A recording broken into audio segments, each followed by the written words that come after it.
Hello friends, good morning. നമ്മുടെ Kerala TV സീരിയലിലേക്ക് എല്ലാവർക്കും സ്വാഗതം. അങ്ങനെ നിധിയുടെ മുന്നിൽ തൻ്റെ നിരപരാധിത്വം തെളിയിക്കാൻ വേണ്ടി പോയ സുധീഷിന് കിട്ടിയത് 8ൻ്റെ അല്ല 16ൻ്റെ അല്ല, അതിനേക്കാളും വലിയ പണിയായിപ്പോയി. കൂട്ടുകാരൻ സുധീഷ് പറഞ്ഞ കാര്യങ്ങളെല്ലാം അങ്ങനെ തന്നെ അങ്ങ് പറയുന്നു. ലൗഡ് സ്പീക്കറിലിട്ട് സുധീഷ് ഇതെല്ലാം നിധിയെ കേൾപ്പിക്കുന്നു. കഴിഞ്ഞപ്പോൾ എല്ലാം തീർന്നേ.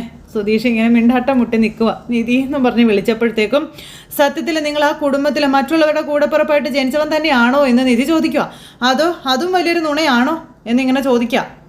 അപ്പോൾ സുധീഷിന് എന്ത് പറയണമെന്നറിയില്ല, ആകെ തകർന്ന് ഇങ്ങനെ നിൽക്കുമല്ലേ. ദേ അപ്പോൾ താൻ നല്ലൊരു മിടുക്കിയായതുകൊണ്ട് ഒരു ഫേക്ക് ഇൻ്റർവ്യൂ നടത്തിയാലും അവരൊരു പക്ഷേ ഇനിയൊരു അക്ഷരം താൻ മിണ്ടിപ്പോയേക്കരുതെന്ന് നിധി സുധീഷിനോട് പറഞ്ഞു. ഞാൻ നിങ്ങളോട് ജോലിയുടെ കാര്യം പറഞ്ഞത് തെറ്റായിപ്പോയി, പക്ഷെ നിങ്ങൾക്കത് പറ്റില്ല എന്നോട് പറയാറുന്നില്ലേ എന്ന് ചോദിച്ചു. നിനക്ക് ജോലി വേണമെങ്കിൽ നീ കണ്ടെത്തിക്കോ എന്ന് പറഞ്ഞ് ഒഴിഞ്ഞു പോയാൽ പോരായിരുന്നോ എന്ന് ചോദിച്ചു. ദേ ഒരു രാത്രി മുഴുവൻ ഓർക്കുമ്പോൾ ഞാൻ തയ്യാറെടുത്ത നിങ്ങളുടെ വാക്കും വിശ്വസിച്ച് കൂടെ വന്നിട്ട് ഇപ്പം എന്തായെന്ന് ചോദിച്ചു.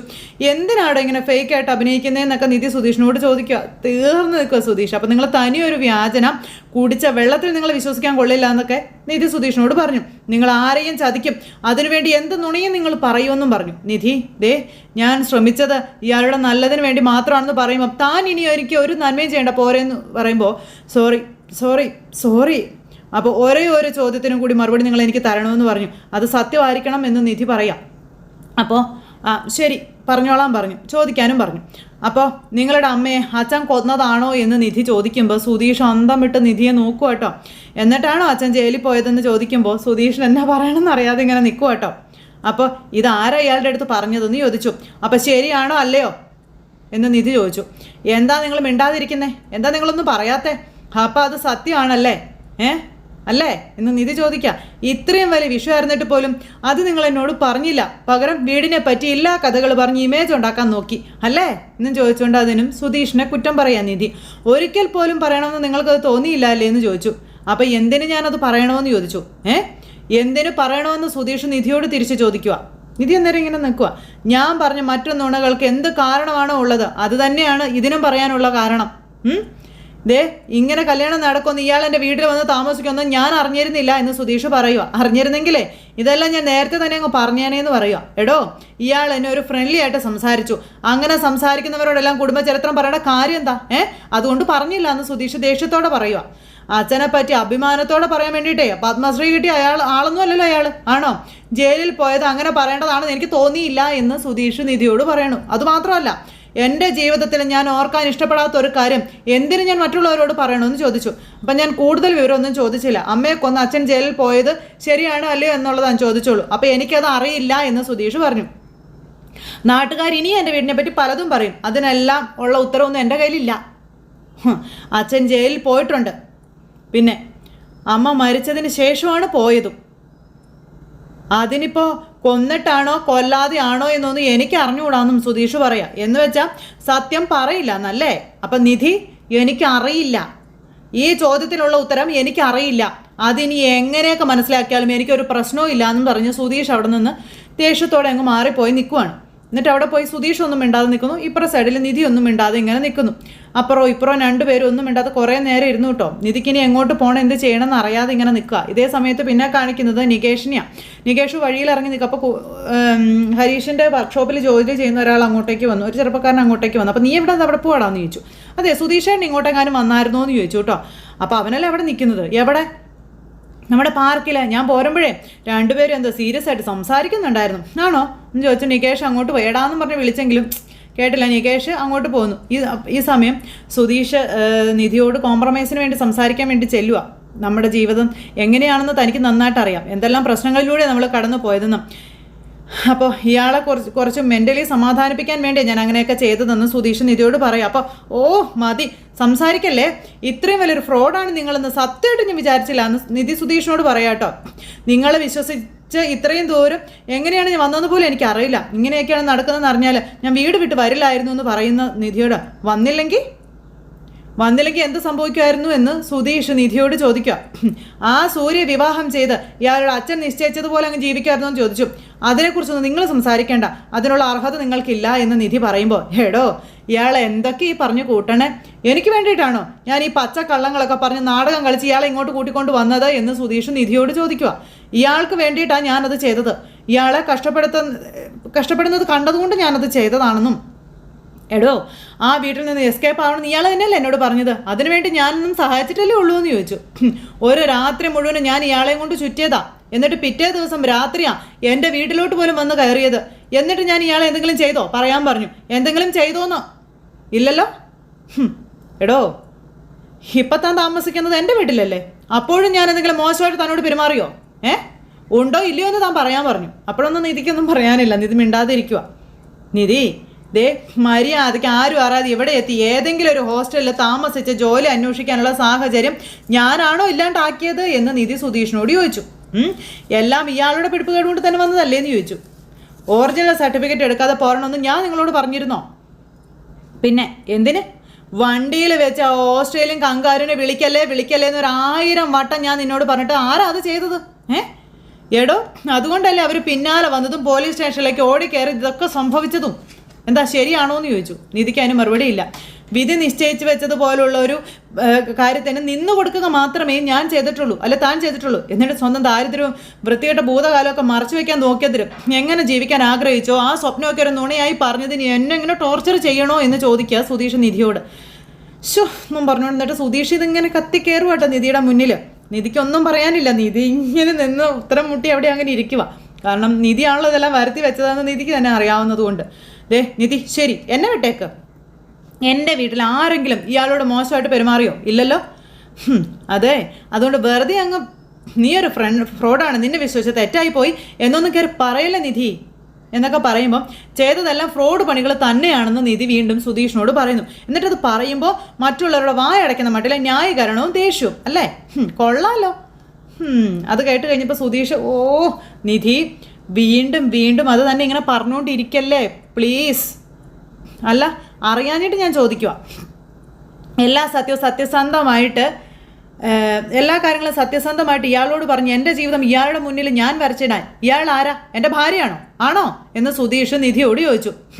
ഓരോ 5 മിനിറ്റ് കൂടുമ്പോഴും ഇതൊരു ഫേക്ക് മാരേജ് ആണെന്ന് ഇയാൾ തന്നെയല്ലേ പറഞ്ഞുകൊണ്ടിരിക്കുന്നത്. അതിന് ഞാൻ മാത്രം പെർഫെക്റ്റ് ആയാൽ മതിയെന്നാണോ എന്ന് സുധീഷ് നിധിയോട് ചോദിച്ചു. നോക്ക്, പകരം ഇയാളെ ഞാൻ ശരിക്കും കല്യാണം കഴിക്കാൻ പോകുന്ന ഒരാളാണെന്ന് വിചാരിക്കാം. ഇതാണ് എൻ്റെ ഫാമിലി, എൻ്റെ അച്ഛൻ ഇങ്ങനെയാണ്, നാട്ടുകാരിങ്ങനെയാണ് എൻ്റെ കുടുംബത്തെ പറ്റി പറയുന്നത്, എൻ്റെ ബ്രദേഴ്സിൻ്റെ പണി ഇതൊക്കെയാണ്, എൻ്റെ പണി ഇതൊക്കെയാണ്, എനിക്ക് ഇയാളെ ഇങ്ങനെയൊക്കെ നോക്കാൻ പറ്റൂ, ഇതൊക്കെ വാങ്ങി തരാൻ പറ്റൂ, ഇതൊന്നും എന്നോട് ചോദിക്കരുത് എന്ന് തുടങ്ങി സകല കാര്യങ്ങളും പറഞ്ഞുറപ്പിച്ചതിന് ശേഷം മാത്രമേ ഞാൻ താലി കെട്ടുമായിരുന്നുള്ളൂ എന്ന് സുധീഷ് നിധിയോട് പറയാം. നിധി അന്തം വിട്ടിങ്ങനെ നോക്കും അപ്പോൾ സുധീഷിനെ. പക്ഷെ ഇത് അങ്ങനെയല്ലല്ലോ നിധി, പിന്നെ എന്തിനാ നിധി ഇങ്ങനെയൊക്കെ? താനും ഞാനും തമ്മിൽ എന്ത് ബന്ധമുള്ളത്? എല്ലാം പറഞ്ഞുറപ്പിച്ച ഒരു അറേഞ്ച് മാരേജ് ഒന്നും ആയിരുന്നില്ലല്ലോ നമ്മുടേത്, ആണോ? ഒരു രാത്രിയിൽ എല്ലാം തീരുമാനിച്ച് നമ്മൾ അങ്ങ് ഇറങ്ങിപ്പോന്നു, അതല്ലേ ശരിക്കും ഉണ്ടായത്? നമ്മൾ എത്ര ദിവസം സംസാരിച്ചിട്ടുണ്ടാവും? 5 ദിവസം അതോ 10 ദിവസം? എത്ര ദിവസം? 10 ദിവസത്തെ പരിചയത്തിനുള്ളിൽ ആയുഷ്കാലം മുഴുവൻ എനിക്ക് തുറന്നു പറയാൻ പറ്റുമോ എന്ന് ചോദിച്ചു സുധീഷ് നിധിയോട്. ന്യായമില്ലാതെ എൻ്റെ അടുത്ത് ചുമ്മാ ദേഷ്യം കാണിക്കല്ല നിധി എന്ന് പറയുമ്പോൾ മതി എന്ന് പറഞ്ഞുകൊണ്ട് നിധി ദേഷ്യപ്പെട്ടു. നിങ്ങളുടെ സ്വഭാവം ആ ചുരുങ്ങിയ ദിവസം കൊണ്ട് തന്നെ എനിക്ക് മനസ്സിലായിട്ടുണ്ടെന്ന് പറയാം. എന്ത് തെറ്റിനും നിങ്ങൾക്ക് ന്യായം ഉണ്ടാകും. സംസാരിച്ച് കൺവിൻസ് ചെയ്യാൻ നിങ്ങൾ ശരിക്കും മിടുക്കനാണെന്നും എനിക്ക് മനസ്സിലായെന്നും നിധി പറയാം. ഇങ്ങനെ ഓരോന്നും പറഞ്ഞു തന്നെ നിങ്ങൾ എന്നെ ചതിച്ചതെന്നും സുധീഷിനോട് നിധി പറയുന്നു. ഈ നാവിലായിരുന്നെങ്കിലേ നിങ്ങൾ ആരെങ്കിലും പണ്ടേക്ക് ഇവിടെ തല്ലിക്കൊന്നേനെന്നു. അങ്ങനെ നിധി വീണ്ടും വീണ്ടും സുധീഷിനെ കുറ്റം പറയും. ഇനി നിങ്ങൾ എൻ്റെ മുന്നിൽ നല്ലവള്ള സമയം നോക്കണ്ടാന്ന്. അപ്പോൾ ശരി, ഓക്കെ, ആദ്യം ഈ അഭിനയം നിങ്ങൾ നിർത്താൻ പറഞ്ഞു. എന്താണിത്? ദേഷ്യപ്പെടുന്നത്, ചീത്ത വിളിക്കും, അതുപോലെ ഓക്കെ പറഞ്ഞാലും ചീത്ത വിളിക്കും. എന്താ ഇത്?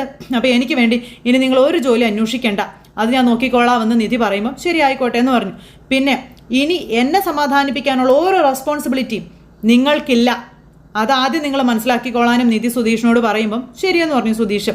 ആ മുഖത്തേക്ക് നോക്കുമ്പോൾ കാരണക്കുറ്റി നോക്കി പൊട്ടിക്കാനേ എനിക്ക് തോന്നുന്നതെന്നും നിധി പറയട്ടോ. അപ്പോഴാണ് ഏട്ടത്തിന്ന് വിളിച്ച് നികേഷ് അങ്ങോട്ടേക്ക് വരുന്നത്.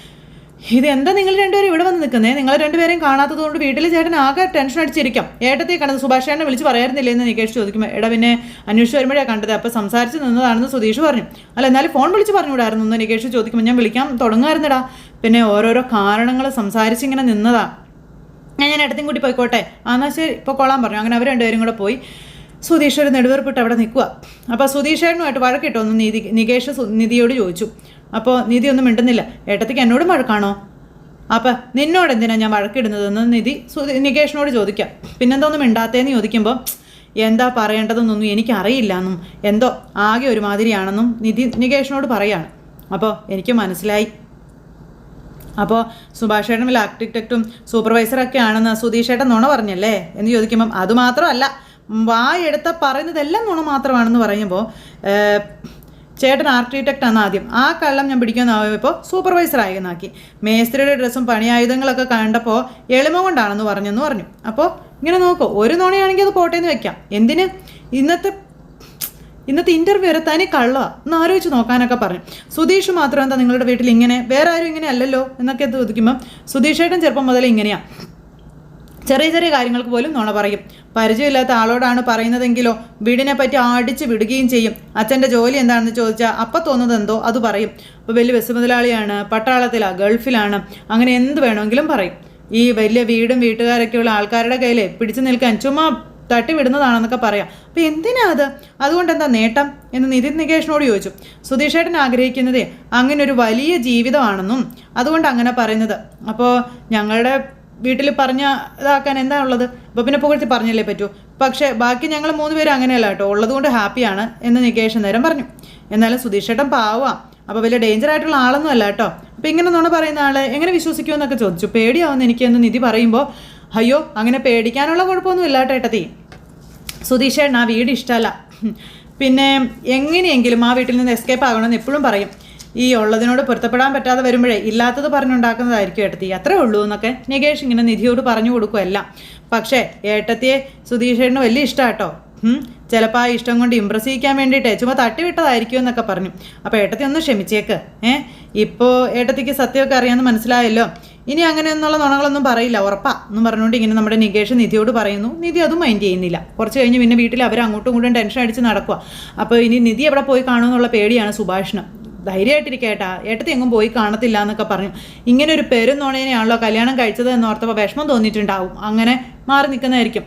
അത് മാറുന്നത് വരെ എവിടെയും പോയി ഇരിക്കുന്നുണ്ടാവും എന്നൊക്കെ പറയുമ്പോൾ പാവം അവൾക്ക് വല്ലാതെ വിഷമമായി കാണുമെന്നൊക്കെ പറഞ്ഞു. ഇതൊക്കെ സുഭാഷ് ചേട്ടൻ്റെ അനിയൻ ചെയ്തു വെച്ചിരിക്കുന്നതല്ലേ, കാരണം നോക്കി പറഞ്ഞു പൊട്ടിക്കാൻ വേണ്ടതെന്നും ഹരീഷ് പറഞ്ഞു. അത് ചേട്ടൻ ചെയ്യാത്തത് കൊണ്ടാണെന്ന് ഇവർ സംസാരിച്ചുകൊണ്ട് നിൽക്കുമ്പോൾ അവർ രണ്ടുപേരും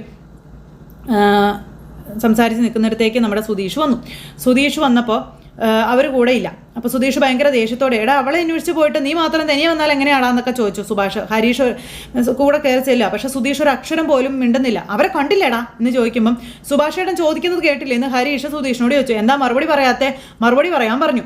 അപ്പം മറുപടി പറയാൻ എനിക്ക് മനസ്സില്ല, നീ എന്ത് ചെയ്യുമെന്ന് സുധീഷ് നേരെ ഹരീഷിൻ്റെ അടുത്തേക്ക് തട്ടി കയറി ചെല്ലുമ്പോഴത്തേക്കും സുഭാഷ് സുധീഷേ, അപ്പം അത് ശരി, ഇയാളൊരു ഭൂലോക ഫ്രോഡാണെന്ന് മനസ്സിലായപ്പോൾ ഏട്ടത്തി ഇറങ്ങി പോയിട്ടുണ്ടാവും അല്ലേ എന്ന് ഹരീഷ്. അല്ല, അവസാനം ഇതാണ് സംഭവിക്കാൻ പോകുന്നതെന്ന് എനിക്ക് അറിയായിരുന്നു എന്ന് പറയുമ്പം അതേടാ ഇത് തന്നെ സംഭവിച്ചത്. നിൻ്റെയൊക്കെ മനസ്സിലിരിപ്പ് അതാണെന്ന് എനിക്കറിയാം.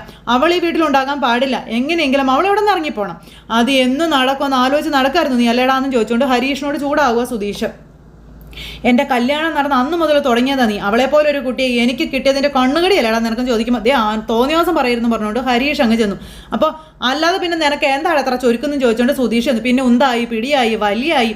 അപ്പോൾ സുഭാഷ് നടുക്ക് കയറി നിൽക്കുക, ഇവരെ രണ്ടുപേരെയും അങ്ങോട്ടും ഇങ്ങോട്ടും തള്ളി മാറ്റിക്കൊണ്ട്. ഇവർ ഭയങ്കര വഴക്കം കളിച്ച് അപ്പോൾ സുഭാഷ് ഇടയ്ക്ക് കയറിയപ്പോൾ കൂടുതലായിട്ട് എൻ്റെ മുന്നിൽ നിന്ന് സംസാരിക്കാൻ നിൽക്കരുതെന്ന് പറഞ്ഞു. അത്രയ്ക്ക് സ്നേഹം ഉണ്ടായിരുന്നെങ്കിലേ അവളോടെല്ലാം പറഞ്ഞു കൊടുക്കുമായിരുന്നു നിങ്ങൾ. ഞാനും നിധിയും കൂടി ഒരു കുടുംബമായിട്ട് ജീവിക്കുന്നത് നിങ്ങൾക്ക് ആർക്കും ഇഷ്ടമല്ല.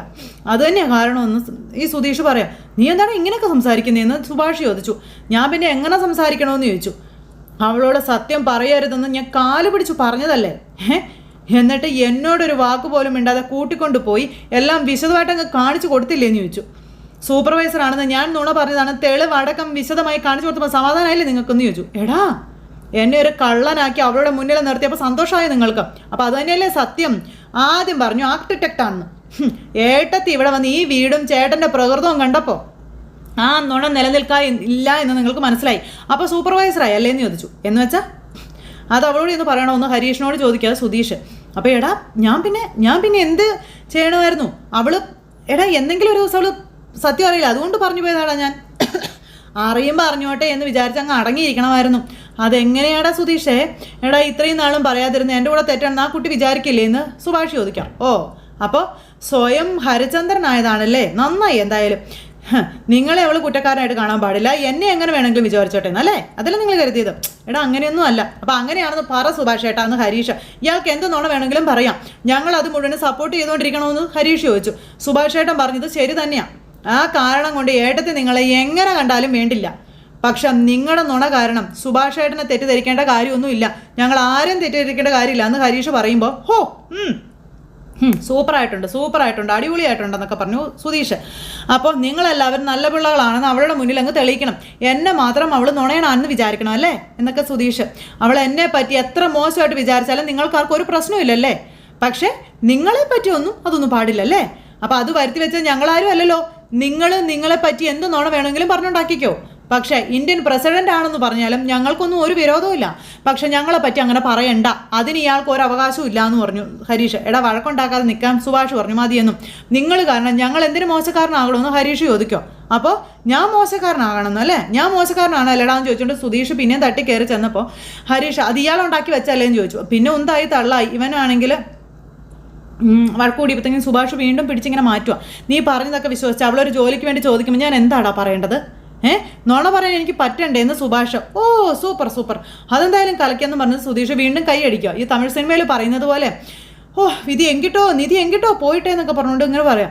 അവൾ നിങ്ങളെ സ്വന്തം ചേട്ടനായിട്ട് കാണുന്നു, നിങ്ങൾ അവളെ അനിയത്തിയായിട്ട് കാണുന്നു, അതുകൊണ്ട് അവളെന്തായാലും വിഷമിക്കാൻ പാടില്ല. പക്ഷേ അതിനിടയിൽ എനിക്ക് എന്ത് റോളല്ലേ എന്നൊക്കെ സുധീഷ് ചോദിക്കുക. ഞാൻ അങ്ങനെ കൂടെ പറഞ്ഞൊരു അനിയനാണെന്ന് നിങ്ങൾ പറയുന്നുണ്ടോ? ഞാൻ വിഷമിച്ചാലും നിങ്ങൾക്കൊരു പ്രശ്നമില്ലല്ലേ? അനിയത്തിയോട് സ്നേഹം വന്നപ്പോൾ അനിയൻ എന്ത് പറ്റിയാലും വേണ്ടില്ലെന്ന് നിങ്ങളങ്ങ് വിചാരിച്ചല്ലേ, വലിയ സത്യവാനല്ലേ എന്നൊക്കെ ചോദിച്ചിങ്ങനെ. അപ്പോൾ അതെ സുഭാഷ് ഏട്ടൻ അങ്ങനെ തന്നെയാണ്, അതിനെന്ത് വേണമെന്ന് ചോദിച്ചുകൊണ്ട് ഹരീഷ് എൽമേട വേണ്ട എന്നും പറഞ്ഞുകൊണ്ട് ഇടയ്ക്ക് കയറി നമ്മുടെ സുഭാഷ്. അപ്പം മിണ്ടാതിരിക്കും സുഭാഷ് ഏട്ടാന്നും പറഞ്ഞ് ഹരീഷ്. ഇയാൾ കുറേ നേരമല്ല വർത്താനം പറയുന്നു, എല്ലാം ഒപ്പിച്ച് വെച്ചിട്ട് ഇപ്പം നമുക്കായി കുറ്റം മുഴുവനും, ഒരുപാട് ഓവറാക്കാൻ നിൽക്കല്ലേ എന്നൊക്കെ പറയുമ്പോൾ ഓ അപ്പോൾ അത് ശരി, എല്ലാവരും കൂടി എൻ്റെ ജീവിതം ഇല്ലാണ്ടാക്കിയിട്ട് ഇപ്പം ഞാൻ ഓവറായിട്ട് സംസാരിക്കുന്നു എന്നല്ലേ. തൻ്റെ ജീവിതം കുളവായെങ്കിലേ അതിന് കാരണം താനാടോ, അതിന് ഞങ്ങൾക്ക് റോളൊന്നും ഇല്ലയെന്ന് ഹരീഷ്. ഇല്ലാത്തതുണ്ടെന്ന് പറഞ്ഞ് അടിച്ചു മാറ്റാൻ നോക്കുമ്പോഴേ ഒരിക്കൽ പൊട്ടുമെന്ന് ആലോചിക്കണമായിരുന്നു എന്ന് പറഞ്ഞ് ഒരു ഒറ്റ അടി അടിക്കാനായിട്ട് ഇവൻ കൈ ഓങ്ങി. അപ്പോഴത്തേക്ക് സുഭാഷ് ഇടയ്ക്ക് കയറി. അപ്പോഴാണ് നിധിയും നികേഷും കൂടെ അങ്ങോട്ടേക്ക് വരുന്നത്. പിന്നെ ഉന്തും തള്ളും ഒക്കെ ആയി. പിന്നെ നമ്മുടെ ഹരീഷ് പിന്നെ നിങ്ങളുടെ നുണ പൊളിയാൻ തുടങ്ങിയപ്പോൾ നിങ്ങളുടെ ജീവിതം കയ്യിൽ നിന്ന് പോയി എന്നൊക്കെ പറഞ്ഞുകൊണ്ട് ഇങ്ങനെ പറയാം. അപ്പോൾ എൻ്റെ ജീവിതം നശിപ്പിച്ചേ തീരുമെന്നും പറഞ്ഞുകൊണ്ട് നീയൊക്കെ ഇറങ്ങിയേക്കുവാണെന്നും പറഞ്ഞുകൊണ്ട് ഈ ഹരീഷിനോട് സുധീഷ് പറഞ്ഞിട്ട് ഇവൻ കൈയെടുത്തൊരു ഒറ്റ അടിയും സുഭാഷിൻ്റെ കരണത്ത് അത് കൊള്ളുകയും ഒരുമിച്ചായിരുന്നു. അത് കണ്ടുകൊണ്ടാണ് നികേഷും നിധിയും ഒക്കെ വരുന്നത്. ഇവർ ഞെട്ടിത്തരിച്ചിങ്ങനെ നോക്കി നിൽക്കുക. പക്ഷെ സുഭാഷിൻ്റെ കരണത്ത് ആ അടി കൊള്ളുമെന്ന് ഹരീഷും അല്ലെങ്കിൽ സുധീഷും പ്രതീക്ഷിച്ചില്ല. എന്തായാലും അനിയൻ ചേട്ടനെ തല്ലി ഇങ്ങനെ അന്തം വിട്ട് കുന്തം വിഴുങ്ങിയതുപോലെ അവിടെ അങ്ങനെ നിൽക്കുക കേട്ടോ. അപ്പോൾ അങ്ങനെ ഒരു സിറ്റുവേഷൻ കാണിച്ചുകൊണ്ട് ഇന്നത്തെ നമ്മുടെ കഥ അവസാനിച്ചിട്ടുള്ളത്. ഇനി എന്തൊക്കെ കാണാനിരിക്കുന്നു. അപ്പോൾ എല്ലാവർക്കും ടാറ്റാ.